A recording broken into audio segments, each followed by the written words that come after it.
ਸਤਨਾਮ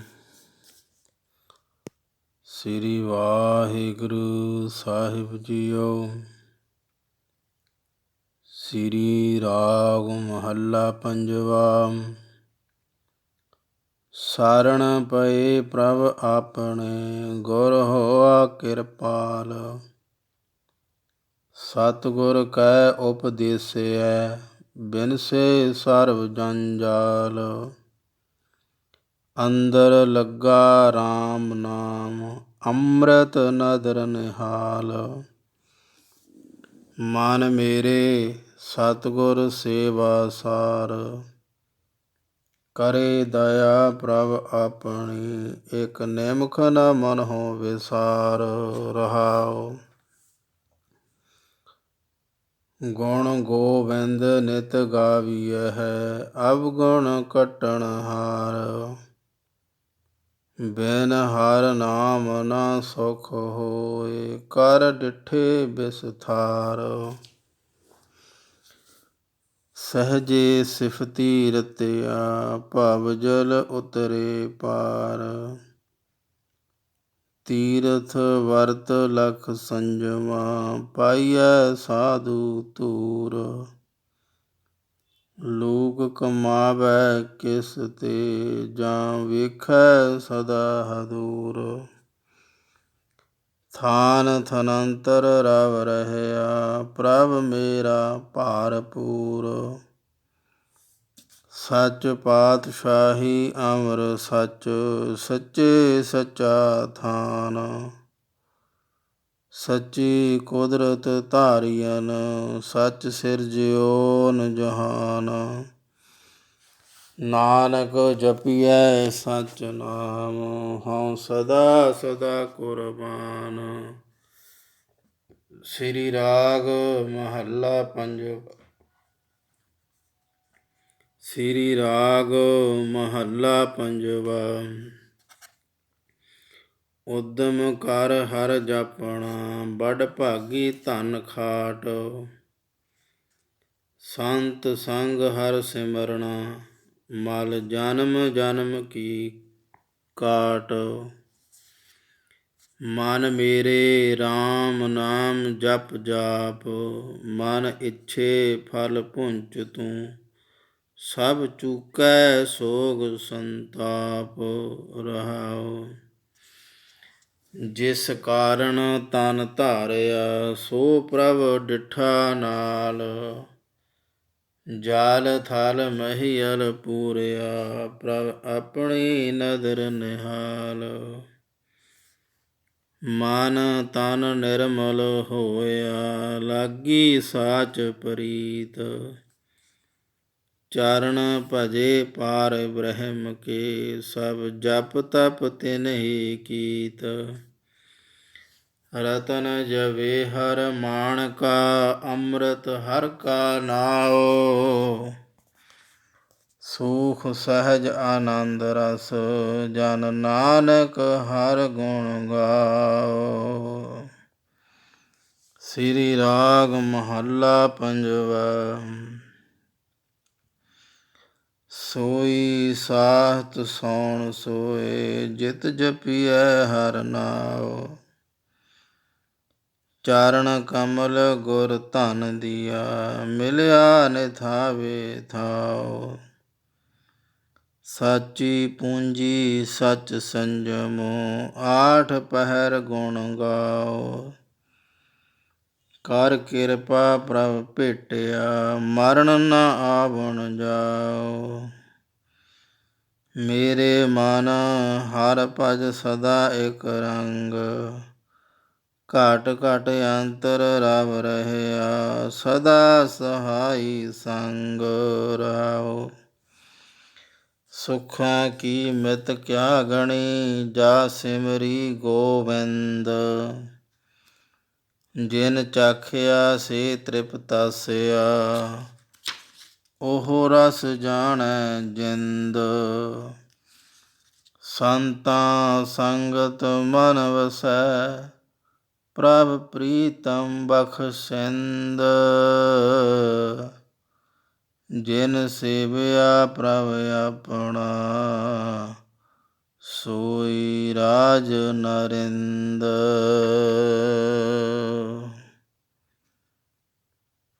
ਸੁਖਾਂ ਕੀ ਮਿਤ ਕਿਆ ਗਣੀ, ਜਾ ਸਿਮਰੀ ਗੋਵਿੰਦ। ਜਿਨ ਚਾਖਿਆ ਸੇ ਤ੍ਰਿਪਤਸਿਆ, ਉਹ ਰਸ ਜਾਣੈ ਜਿੰਦ। ਸੰਤਾਂ ਸੰਗਤ ਮਨ ਵਸੈ, ਪ੍ਰਭ ਪ੍ਰੀਤਮ ਬਖਸ਼ਿੰਦ। ਜਿਨ ਸੇਵਿਆ ਪ੍ਰਭ ਆਪਣਾ, ਸੋਈ ਰਾਜ ਨਰਿੰਦ। ਵਾਹਿਗੁਰੂ ਜੀ ਕਾ ਖਾਲਸਾ, ਵਾਹਿਗੁਰੂ ਜੀ ਕੀ ਫਤਿਹ। ਪਰਮ ਸਨਮਾਨ ਅਤੇ ਸਤਿਕਾਰਯੋਗ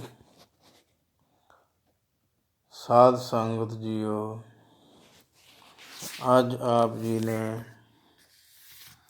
ਗਿਆਨ ਗੁਰੂ ਜੀ ਦੇ 48ਵੇਂ ਅੰਗ ਦਾ ਪਾਠ ਸਰਵਣ ਕੀਤਾ ਹੈ। ਪਿਛਲੀ ਵਿਚਾਰ ਦੇ ਵਿੱਚ ਆਪਾਂ ਇਹ ਜਾਣਿਆ ਵੀ ਹੇ ਭਾਈ, ਦੁਨੀਆ ਦੀ ਨਜ਼ਰ ਦੇ ਵਿੱਚ ਕੋਈ ਚੰਗਾ, ਕੋਈ ਮਾੜਾ, ਕੋਈ ਅਕਿਰਤ ਘਾਣਾ ਹੈ, ਕੋਈ ਸਾਕਤ ਹੈ, ਕੋਈ ਨਿੰਦਕ ਹੈ, ਪਰ ਰੱਬ ਦੇ ਪਿਆਰਿਆਂ ਦੀ ਇੱਕ ਅਵਸਥਾ ਆਪਣੀ ਹੈ, ਇੱਕ ਸਟੇਜ ਕਹਿ ਲਓ, ਇੱਕ ਅਵਸਥਾ ਉਹ ਪ੍ਰੇਮ ਦੀ ਹੈ, ਜਿਹਦੇ ਵਿੱਚ ਵਿਚਰ ਕੇ ਉਹਨਾਂ ਨੇ ਬਾਣੀ ਇਹ ਸਾਨੂੰ ਸਮਝਾਉਣਾ ਕੀਤੀ ਵੀ ਮਾਲਕ ਜਿਹੜਾ ਭਾਈ ਅਕਿਰਤ ਘਣਾ ਨੂੰ ਵੀ ਪਾਲਦਾ ਹੈ। ਵੀ ਆਪਾਂ ਮਾਲਕ ਦੀ ਰੀਸ ਤਾਂ ਨਹੀਂ ਕਰ ਸਕਦੇ, ਪਰ ਇਹ ਗੁਣ ਆਪਾਂ ਸਿੱਖ ਸਕਦੇ ਹਾਂ। ਦੇਖੋ, ਵੱਡੇ ਕੀਆਂ ਵਡਿਆਈਆਂ ਕਿਛ ਕਹਿਣ ਨਾ ਜਾਏ। ਆਪਾਂ ਗੁਣ ਸਿੱਖਣੇ ਆ ਸੱਚਿਆਰ ਹੋਣ ਵਾਸਤੇ। ਸੱਚੇ ਦੇ ਗੁਣ ਕੀ ਨੇ? ਉਹ ਬਖਸ਼ਿੰਦਾ, ਕਿਰਤ ਘਣਾ ਨੂੰ ਵੀ ਪਾਲਦਾ। ਇਹ ਵੀ ਗੁਣ ਆਪਾਂ ਨੂੰ ਸਾਧ ਸੰਗਤ ਜੀ ਸਿੱਖਣਾ ਪਊਗਾ। ਫੇਰ ਹੀ ਸਾਡਾ ਅਸੀਂ ਇੱਕਮਿਕ ਹੋਵਾਂਗੇ। ਜਦੋਂ ਉੱਧਰਲੇ ਗੁਣ, ਮਾਲਕ ਦੇ ਗੁਣ ਆਪਾਂ ਧਾਰਨ ਕਰ ਲਏ, ਫੇਰ ਹੀ ਸਾਡਾ ਮਾਲਕ ਦੇ ਨਾਲ ਪਿਆਰ ਬਣੂਗਾ। ਸੋ ਇਸ ਕਰਕੇ ਜਿਹੜਾ ਮਾਲਕ ਦਾ ਵੱਡਾ ਗੁਣ ਹੈ ਸਾਧ ਸੰਗਤ ਜੀ, ਅਕਿਰਤ ਘਣਾ ਨੂੰ ਪਾਲਦਾ, ਇਹ ਵੀ ਗੁਣ ਆਪਾਂ ਸਿੱਖਣਾ ਹੈਗਾ। ਇਹ ਗੁਣ ਨੂੰ ਵੀ ਆਪਾਂ ਜੀਵਨ ਦੇ ਵਿੱਚ ਧਾਰਨ ਕਰਨਾ, ਫਿਰ ਜਾ ਕੇ ਕਿਤੇ ਸਾਡਾ ਮਾਲਕ ਦੇ ਨਾਲ ਸਾਡੀ ਸਾਂਝ ਬਣਨੀ ਹੈ। ਜੇ ਸਾਡੇ ਅੰਦਰ ਨਫ਼ਰਤ ਹੀ ਰਹੀ ਸਾਧ ਸੰਗਤ ਜੀ, ਅਤੇ ਫਿਰ ਅਸੀਂ ਮਾਲਕ ਦੇ ਨਾਲ ਇੱਕ ਮਿੱਕ ਨਹੀਂ ਹੋ ਸਕਦੇ, ਸਾਡੀ ਮਾਲਕ ਦੇ ਨਾਲ ਸਾਂਝ ਨਹੀਂ ਪੈ ਸਕਦੀ। ਇਹ ਬਹੁਤ ਪਿਆਰਾ ਗੁਣ ਹੈ। ਇਹ ਗੁਣ ਨੂੰ ਵੀ ਆਪਾਂ ਜੀਵਨ ਦੇ ਵਿੱਚ ਧਾਰਨ ਕਰਨਾ। ਸੋ ਅੱਜ ਦੀ ਵਿਚਾਰ ਦੇ ਵਿੱਚ ਇਹੀ ਸਾਧ ਸੰਗਤ ਜੀ ਆਪਾਂ ਵਿਚਾਰਨਾ। ਸਾਰਣ ਪਏ ਪ੍ਰਭ ਆਪਣੇ ਗੁਰ ਹੋਆ ਕਿਰਪਾਲ।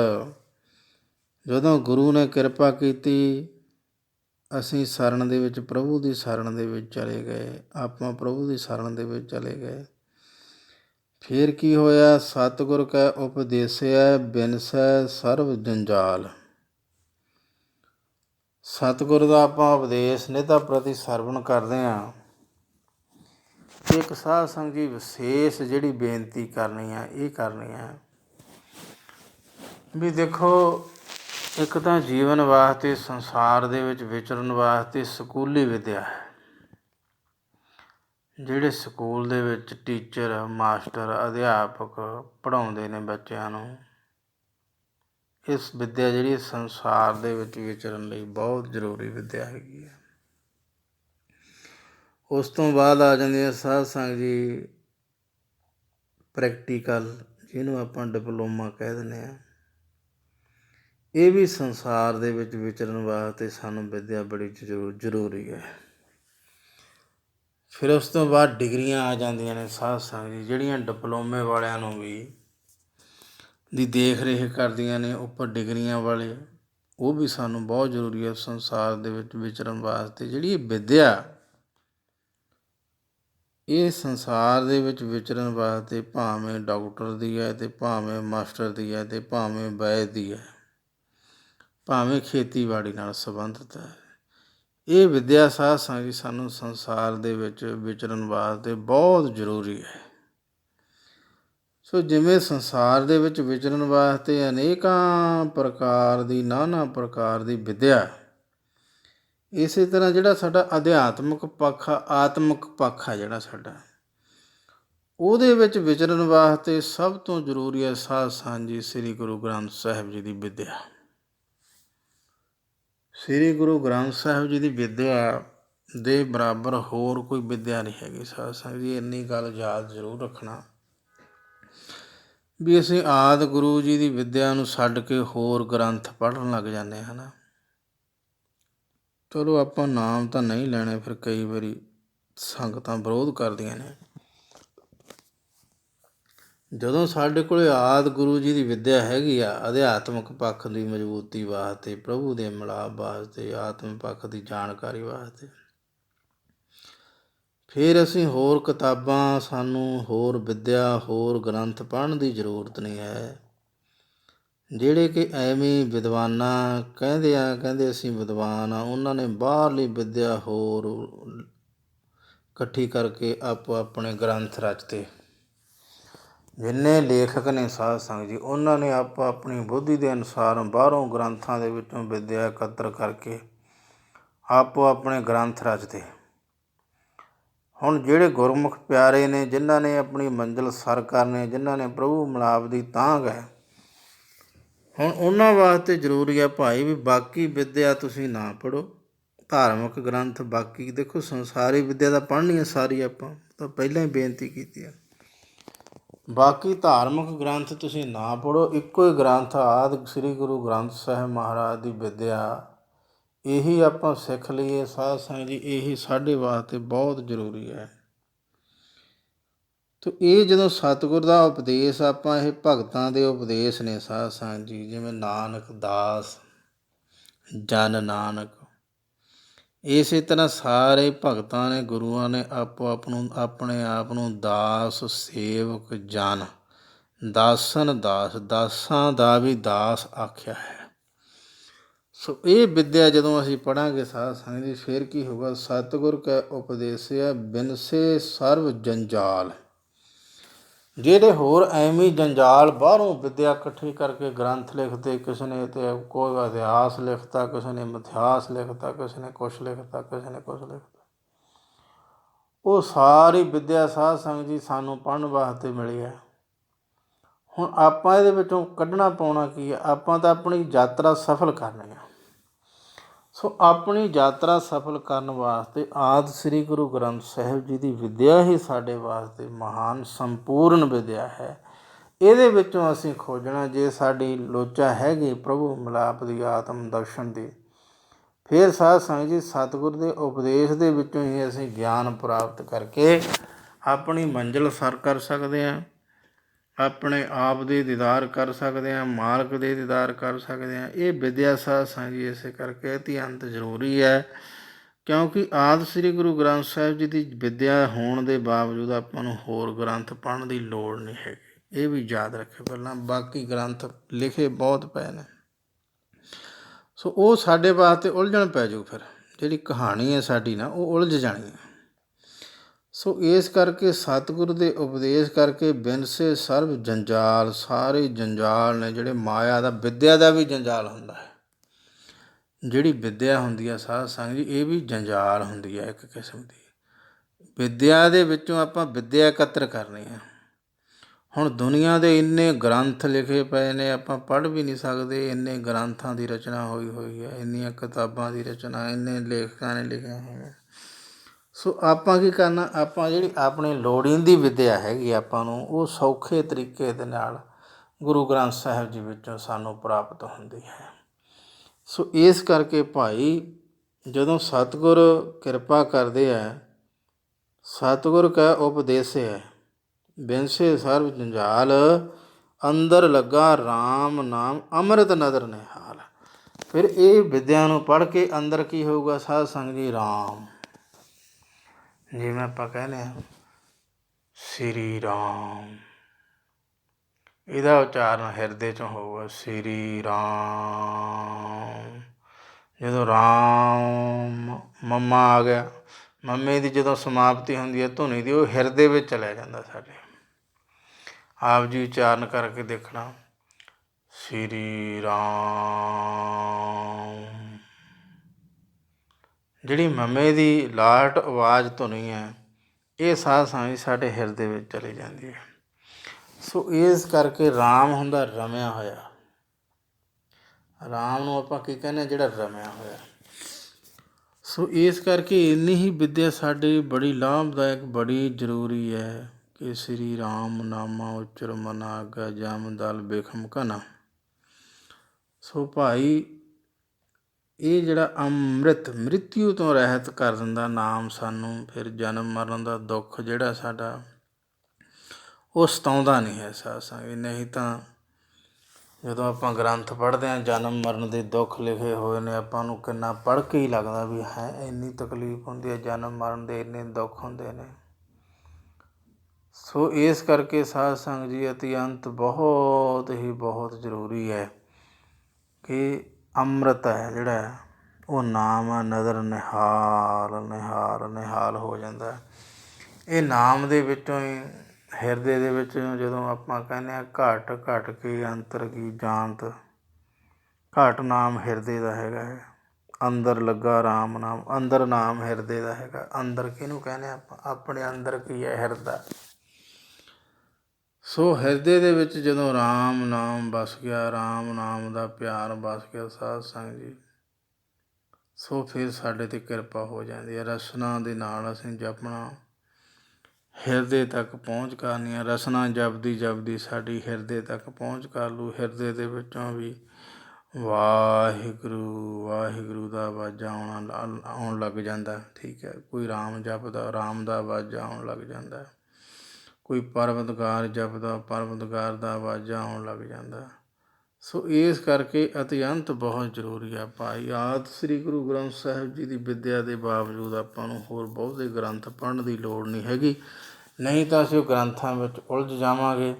ਜਿਹੜੀ ਸਾਡੀ ਸੁਰਤ ਹੈ, ਇਹ ਸੌਖੀ ਵਿੱਦਿਆ, ਸਭ ਤੋਂ ਸੌਖੀ ਵਿੱਦਿਆ ਆਦਿ ਸ੍ਰੀ ਗੁਰੂ ਗ੍ਰੰਥ ਸਾਹਿਬ ਜੀ ਦੀ ਹੈ।